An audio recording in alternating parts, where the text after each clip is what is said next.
And the concern will be about those areas much nearer to the north and to the east of the epicenter of this quake, which was huge, but an area that's well practiced in what to do at times like this.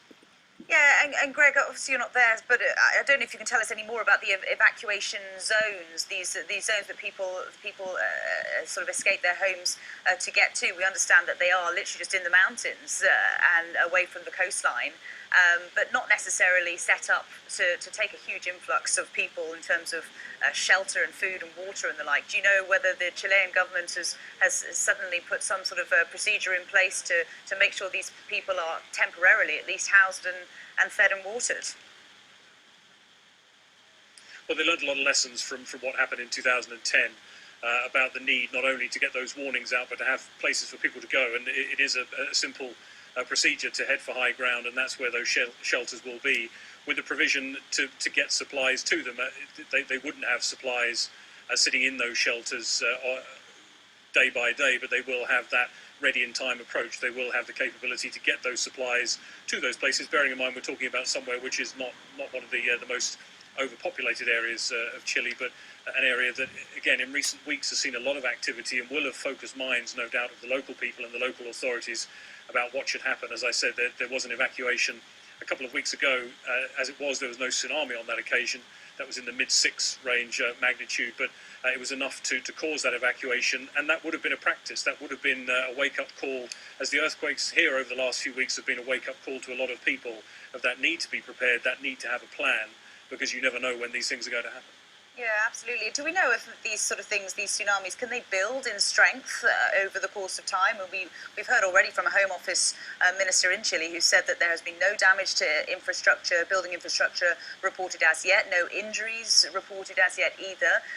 But we do know that some of these waves have hit some 7 feet when they've hit the coast. That would be a terrifying prospect for anyone still around those affected areas. Do we know whether these waves could tend to get larger?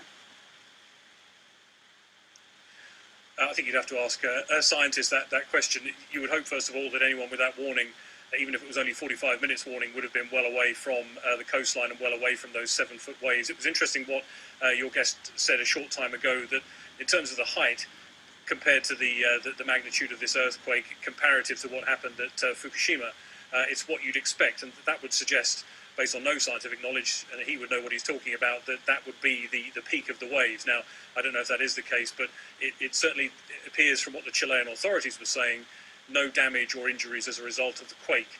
Whether they're still assessing what damage may have been caused in remote areas by the tsunami, I suppose we wait to see, as it's no doubt their priority is to get people away from the coast. Greg Milam there, our correspondent in Los Angeles. Apologies for trying to make you out to be a seismologist there, but thank you very much for the update, the latest you can bring us on the situation in Chile and Peru as well, and the other affected areas along the Latin American coast. If you're just joining us here on Sky World News, let's bring you our main top story. And a powerful magnitude 8.2 earthquake has struck off the coast of northern Chile. It has already triggered a tsunami with waves, as we were just hearing there from Greg, waves in excess of 6 meters, in some instances reported up to 7 feet rather, not meters, and that's already led to a tsunami warning being issued for the whole of Latin America's Pacific coast. We were speaking to a seismologist at the Pacific Tsunami Warning Center in Hawaii earlier. He said he was pretty confident that tsunami would not hit as far as Hawaii. However, they are on alert, and if that tsunami did hit, it would be around 3 o'clock in the morning local time there. So they've still got 7 or 8 hours or so to prepare for the worst should that situation arise. If you are just joining us, an 8.2 magnitude quake has hit off the northern Chilean coast, close to the border with Peru as well. It was around 100 kilometers northwest of Iquique, a mining port. And these are the latest pictures that we have from Chilean television. We know that a tsunami wave has already hit, and we will have plenty more on this developing story throughout the programme here on Sky World News. Stay tuned our way. Every country has its moment. 8.2 magnitude earthquake off the Chilean northern Pacific coast. It's already sparked a tsunami, certainly a tsunami warning for the entirety of the Latin American Pacific coast, but a tsunami with waves of around 6 feet has already hit the coast. That happened around 45 minutes after the quake, and the quake hit at around 7:45, quarter to 8 local time, several hours ago now. The whole of the Latin American Pacific shoreline, as I just mentioned, is now on tsunami alert. We understand that North America, hopefully at least, will be spared. However, it's not just Chile and the Chilean coast which is affected, but it's also the Peruvian coast, the Ecuadorian coast as well, and those tremors from the earthquake of 8.2 in magnitude felt as far away as Bolivia as well, with the buildings shaking and the like. However, we do know that the infrastructure of Chile is such that these buildings are built to withstand these tremors. They are well versed, well used to these sort of earthquakes, having been sorely hit by them in the past, not least back in 2010, when more than 500 people were killed in an 8.8 magnitude quake. This one is measuring 8.2. A Home Office minister in Chile has so far said that there has been no reported damage to buildings and infrastructure and no injuries reported as yet. These are the latest pictures we've got from Chilean television. You can see these people, we understand these people have not been injured or made immobile because of the quake. They have perhaps been taken to safer, higher ground from hospitals and nursing homes. It looks like some of these people are quite elderly as well. Everyone, though, well warned, as far as we know, by the Pacific Tsunami Warning Center. An air raid warning went out immediately as the tsunami warning was issued.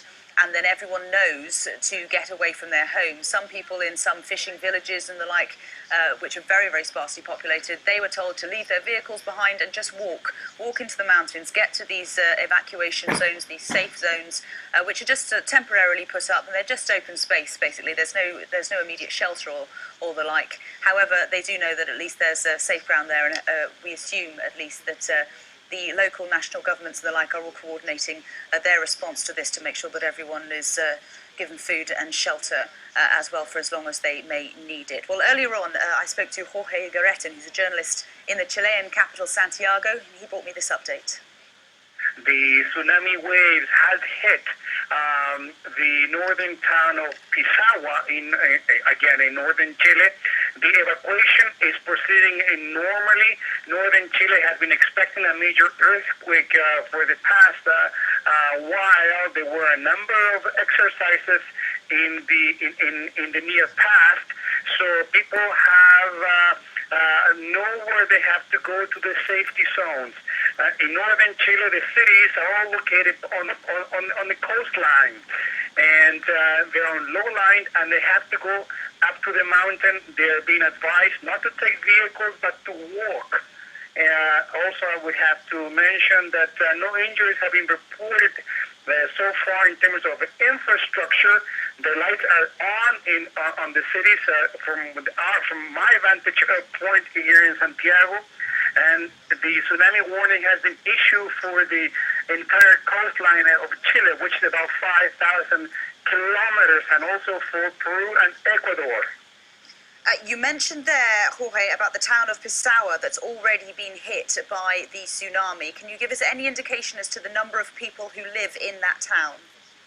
Pisagua is a small fishing port with a small fishing town, and nothing more than a few thousand people, and they have the mountains just at their disposal by simply walking about 20 minutes, and they're already in a safe, secure zone.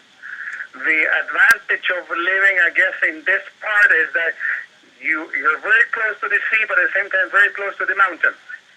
Do you think there was enough warning of this quake, of this tsunami that followed, given the fact that there have been a number of tremors felt over the last couple of weeks? The warning was issued as soon as the earthquake was felt, and the tsunami warnings, sirens were felt nearly immediately, and all the services, emergency services, began reporting, telling people, the police through their bullhorns, car horns, the firefighters telling people to go to their evacuation zones.